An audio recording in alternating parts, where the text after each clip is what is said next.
Here's a little workshop tip for you. I use dollar store floor mats as work mats.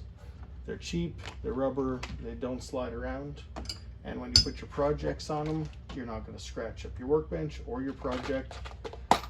And probably my favorite part is when you dump parts out, you don't have them rolling off. You don't have them hiding anywhere.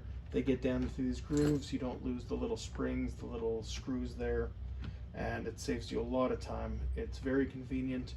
And finally, once you've made a mess with your project, you can either just slide it out of the way to work on something else, or you take it outside, hose it down to clean it off. So that's my first in a series of tips coming up. Cut that last part out. That was